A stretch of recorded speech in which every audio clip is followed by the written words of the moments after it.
Olá, eu sou Caroline Arcari e esse é o programa Entrevista Infâncias.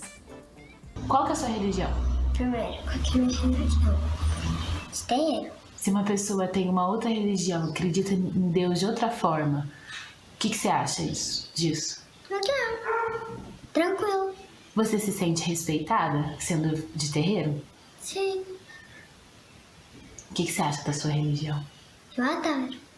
Por quê? O que tem nela que você ama? Eu tenho terreiro de quando eu era criança. Minha mãe disse que eu dormia com barulho do tambor. Você gosta do tambor? Eu gosto.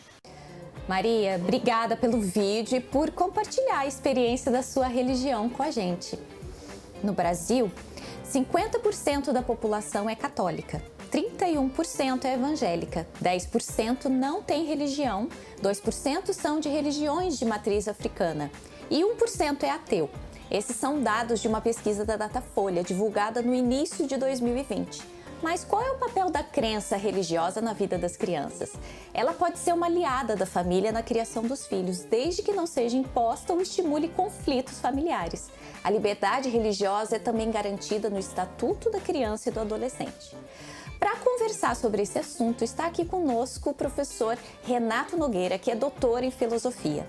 Ele também é professor de filosofia na Universidade Federal Rural do Rio de Janeiro. Olá, Renato, tudo bem? Que honra ter você aqui com a gente. Olá, Carol. Agradeço o convite e saúdo todas as telespectadoras que estão nos assistindo agora. Professor Renato, a religiosidade é importante para as crianças?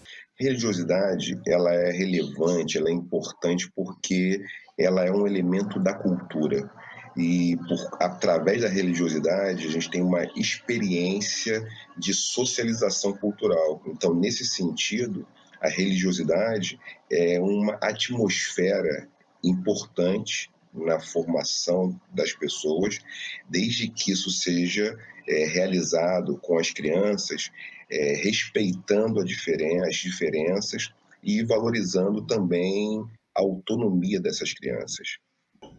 E é justamente sobre isso que eu queria falar. Em diversos setores da vida, a família é o grande espelho das crianças, né? Então, como respeitar essa autonomia da criança e o desejo dela, caso ela passe a não se identificar com uma certa doutrina ou até mesmo com nenhuma? A gente vai ter, Carol, um certo conflito que ocorre com muita frequência, que tem relação com tratar as crianças como se não fossem pessoas com autonomia, ainda que a autonomia ela necessite de um grau de supervisão, necessite de uma parceria. O mais importante nesse tema, nesse assunto, é que as pessoas adultas estejam disponíveis para escutar as crianças, o que não é uma atividade tão frequente na história da nossa sociedade, que de alguma maneira tratava as crianças como pessoas que não podiam participar de todos os assuntos. Durante algum tempo, durante o século XX, foi muito frequente, as pessoas diziam: isso não é assunto de criança. Uma coisa importante nesse tema é: todos os assuntos são de criança. O que modifica é a maneira da gente trabalhar um assunto. Então, é fundamental a autonomia com supervisão e a capacidade das pessoas adultas escutarem as crianças ativamente. Escutar e participar as crianças dos seus próprios desejos, seus próprios interesses. Perfeito, professor. E em um país racista como o nosso, as religiões de matriz africana são as que mais sofrem preconceito e intolerância pela sociedade, né? A gente até teve um caso emblemático em que minha mãe perdeu a guarda da filha de 12 anos devido a um ritual de candomblé. Como desconstruir esses mitos relacionados a essas religiões e como fortificar as crianças que compartilham dessas crenças? A gente está diante de uma tarefa que eu diria que é das mais importantes para toda a sociedade, que é combater o racismo religioso. Ou seja, a gente está para a gente ter uma sociedade democrática, uma das principais, se não a principal barreira, obstáculo é o racismo. E o racismo, a sua dimensão religiosa, ele é muito grave. E as religiões de matriz africana, candomblé, umbanda, principalmente, são alvos de vários atos injustos, atos de racismo, discriminação. Uma maneira de combater é a gente abrir canais de diálogo em toda a sociedade. A escola é um dos territórios importantes para fazer isso. A escola é uma instância que está em toda a sociedade, uma instância de formação, e que a gente pode trabalhar dentro da escola, fazer esse debate de modo qualificado.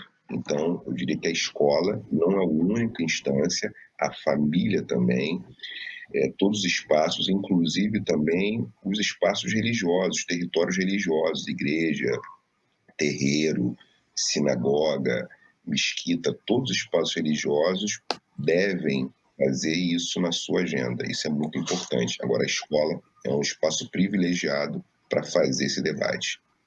Verdade, professor. E a gente sabe que o ensino religioso muitas vezes não contempla essa diversidade religiosa, né, que é presente no nosso país. Então, como que a escola pode ser esse lugar para se aprender o respeito pela diversidade religiosa?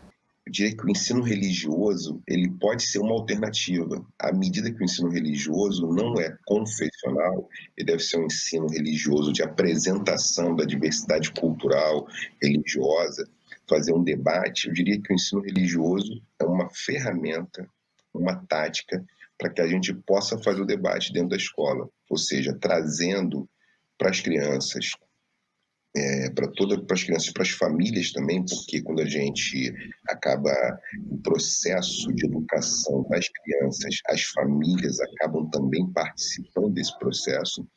Então, eu diria que uma das discussões é como o ensino religioso, o currículo do ensino religioso, ele tem que dialogar com os conteúdos de história e cultura afro-brasileira, africana e dos povos indígenas. Essa é uma estratégia fundamental. No ano 2003, a Lei 10.639 foi assinada, depois de 5 anos, a Lei 11.645, e que modificou o artigo 26 da Constituição, da LDB, da Lei de Diretriz e Base da Educação Nacional. Então, e a própria BNCC também contempla esse aspecto, que é conteúdos obrigatórios de história e cultura afro-brasileira, africana e dos povos indígenas.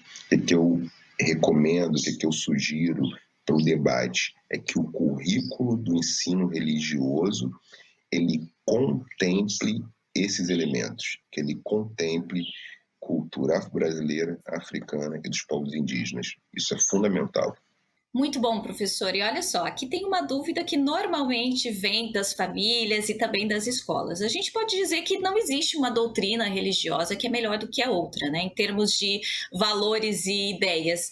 Mas e a descrença absoluta? Ela podia ter efeitos negativos na formação moral da criança?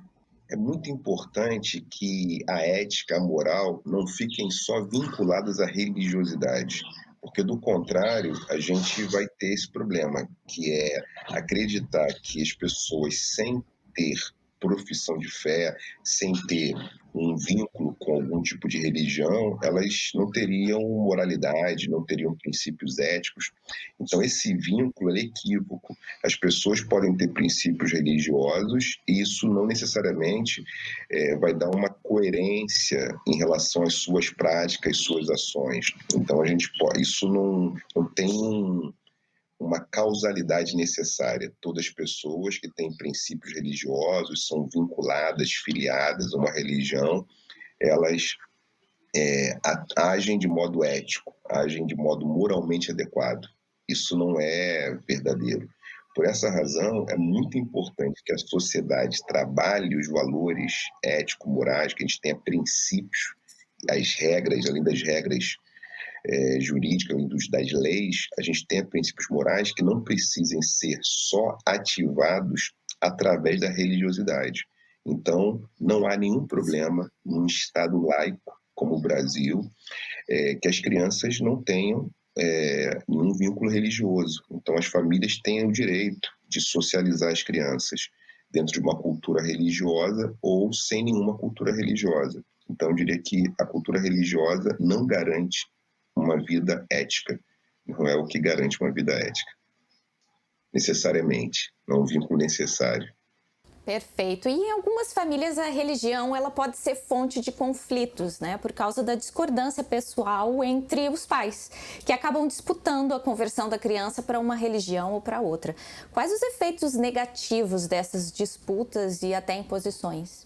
Isso pode confundir muito a criança, uma confusão na hora dela formar o vínculo, porque ela ama tanto o pai ou a mãe, os pais ou as mães, ela ama, né, as pessoas que cuidam dela, responsáveis por ela, porém, essas pessoas têm perspectivas religiosas diferentes.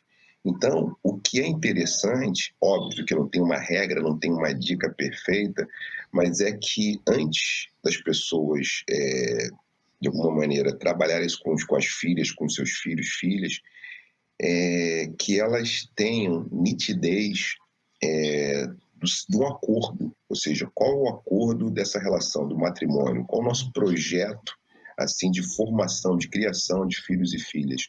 Isso tem que estar muito explícito, porque senão você acaba deixando a criança dentro de um conflito muito grave e a criança pode ficar culpada em relação a decidir uma coisa e não decidir outra, já que ela, amando ambos os dois adultos, né, que cuidam dela, ela tem que decidir pela religiosidade de apenas um desses adultos. Ela tem que decidir pela religião de apenas um desses adultos. Então, isso é um problema que tem que ser resolvido pelas pessoas adultas. Elas devem dialogar, o que não é nada fácil, o que não é uma tarefa simples. É necessário ter uma capacidade de escuta ativa, uma escuta sem julgamento, avaliar as posições de cada um e qual é o projeto de vida.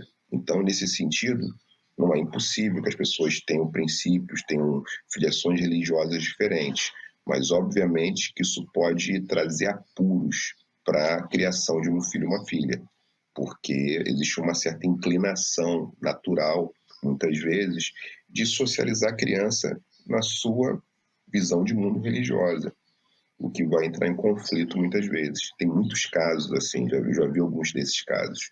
Renato, eu nem queria me despedir de você porque o papo tá muito bom, mas antes de eu dar esse tchau, me conta, você me trouxe uma foto da sua infância e eu queria que você dissesse em uma frase o que o Renato criança diria para o mundo de hoje. Não, Carol, isso é uma questão que não é fácil, né? Eu talvez diria que a gente precisa brincar, continuar brincando e continuar inventando histórias. Talvez seja a única maneira, seja a característica mais fundamental da infância, que as pessoas adultas também não podem perder, que é essa capacidade brincante de ser gente. Maravilhoso, Renato, foi uma honra conversar contigo. Obrigada por trazer teu conhecimento aqui pra gente. Agradeço, um grande abraço, Carol, e para todo mundo que está aqui nos assistindo aqui. E você, gostou desse episódio e quer rever? Passa lá no Futura Play. A gente se vê na próxima e obrigada pela companhia.